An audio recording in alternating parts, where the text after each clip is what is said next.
यह जीवन है और जीवन का सार यही है कि हम कितना भी सोच लें, हम कितना भी अपने आप से निर्धारित कर लें, पर जीवन स्वनिर्धारित गति से कभी नहीं चलता। प्रभु राम ने भी मनुष्य का जीवन लिया और उन्होंने अपने जीवन के उदाहरण से हम सबको सिखाया कि कैसे ऊंच नीच आती है, कैसे दुर्गम पथ आते हैं और उन दुर्गम पथ को पार करके हमें निकलना होता है। तो पेश है बाल राम कथा भाग 6। एनसीईआरटी की पाठ्य पुस्तक कक्षा 6 के लिए लिखी गई ये बाल राम कथा जो मैं आप सब लोगों के साथ शेयर कर रही हूँ। ज़रूर सुने, अपने बच्चों को सुनाएं और ज़रूर सब्सक्राइब करें मेरा चैनल अगर आप लोगों को पसंद है, और ज़रूर कमेंट बॉक्स में लिखें कि इसके बाद आप क्या सुनना चाहेंगे। मैं आपकी आभारी रहूंगी। तो चलिए चलते हैं, आगे बढ़ते हैं। दशरथ ने कई सवाल पूछे, कोई उत्तर नहीं मिला। कैकेयी रोती रही।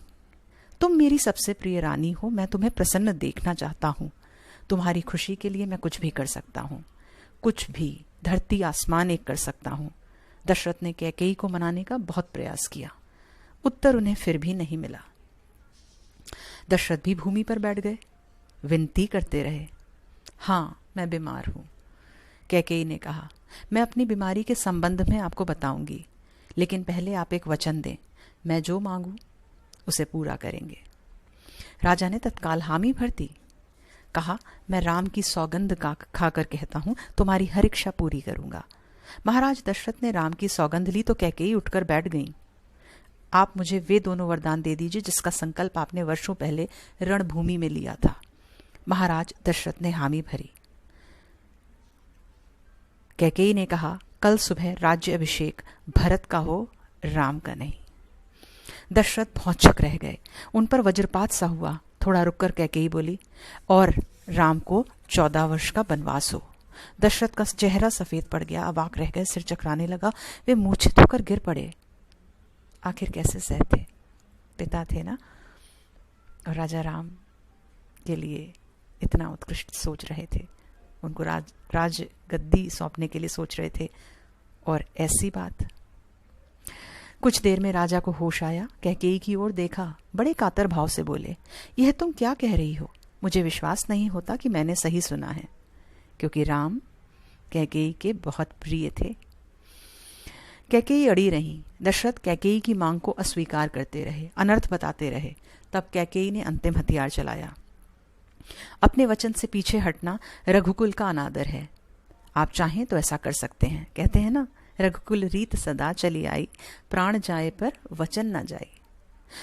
पर तब तो आप दुनिया को मुंह दिखाने योग्य नहीं रहेंगे। रही मेरी बात, आप वरदान नहीं देंगे तो मैं विष पीकर आत्महत्या कर लूंगी। यह कलंक आपके माथे होगा। कितनी दुविधा की स्थिति। राजा दशरथ यह सुन नहीं सके, दोबारा बेहोश हो गए, रात भर बेसुध पड़े रहे। बीच बीच में होश आता, वह कैकेयी को समझाते, गिड़गिड़ाते, धमकाते, डराते, पर कैकेयी टस से मस नहीं हुई। सारी रात इसी तरह बीत गई। कोपवन के घटनाक्रम की जानकारी बाहर किसी को भी नहीं थी। यद्यपि सभी सारी रात जागे थे। कैकेयी अपनी जिद पर अड़ी रही।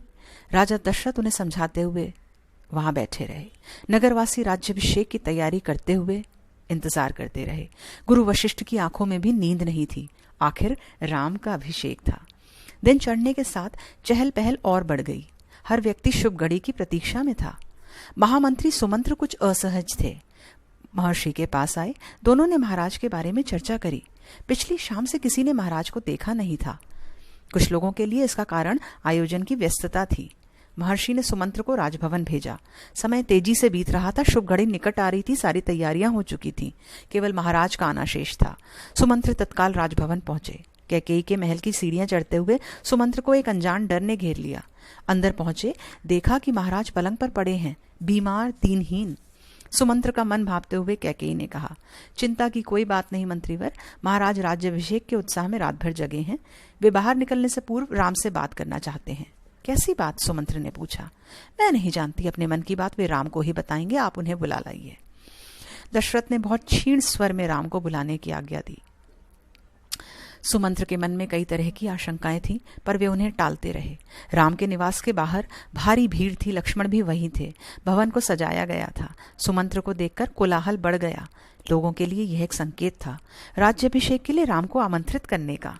सुमंत्र ने कहा, राजकुमार, महाराज ने आपको बुलाया है, आप मेरे साथ ही चलें। कुछ ही पलों में राम वहां पहुंच गए। लक्ष्मण साथ थे। दोनों भाई विस्मित थे।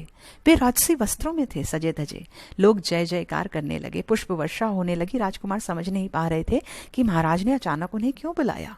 लोग समझ रहे थे कि राज्याभिषेक के लिए राम को महल बुलाया जा रहा है।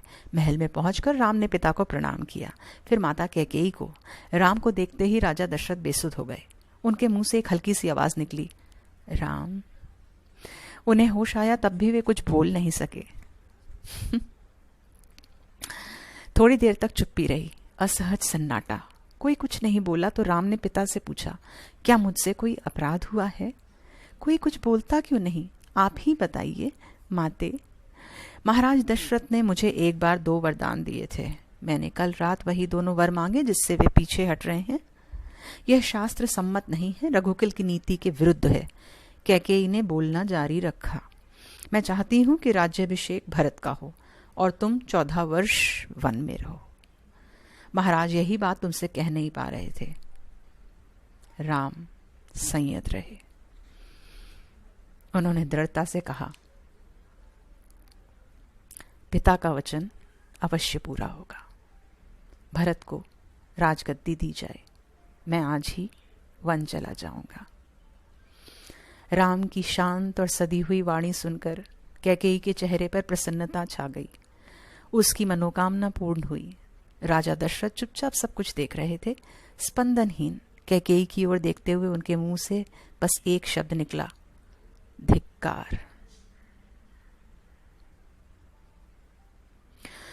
कैकेयी के महल से निकलकर राम सीधे अपनी मां के पास गए। उन्होंने माता कौशल्या को कैकेयी भवन का विवरण दिया और अपना निर्णय सुनाया। राम वन जाएंगे। कौशल्या यह सुनकर सुदखो बैठी। लक्ष्मण अब तक शांत थे, पर क्रोध से भरे हुए। राम ने समझाया और उनसे वन जाने की तैयारी करने के लिए कहा। कौशल्या का मन था कि राम को रोक लें, वन ना जाने दें, राजगद्दी छोड़ दें, पर वह अयोध्या में रहें। उन्होंने कहा, पुत्र, यह राज आज्ञा अनुचित है, उसे मानने की आवश्यकता नहीं है। राम ने नम्रता से उत्तर दिया, यह राज आज्ञा नहीं, पिता की आज्ञा है। उनकी आज्ञा का उल्लंघन मेरी शक्ति से परे है। आप मुझे आशीर्वाद दें। लक्ष्मण से राम का संवाद जारी रहा। राम ने वनगमन को भाग्यवश आया उलटफेर कहा। लक्ष्मण इससे सहमत नहीं थे, वैसे कायरों का जीवन मानते थे। उन्होंने राम से कहा, आप बाहुबल से अयोध्या का राज सिंहासन छीन लें, देखता हूं कौन विरोध करता है। अधर्म का सिंहासन मुझे नहीं चाहिए, मैं वन जाऊंगा। मेरे लिए तो जैसा राज सिंहासन वैसा ही वन। ऐसी थी बच्चों की अपने पिता के प्रति श्रद्धा। ऐसी ही आशा करती हूं कि राम राज्य स्थापित होगा और भी अच्छे गुण आएंगे। सबका भला हो। शुभम भवतु। आपकी राधिका। शेष कल।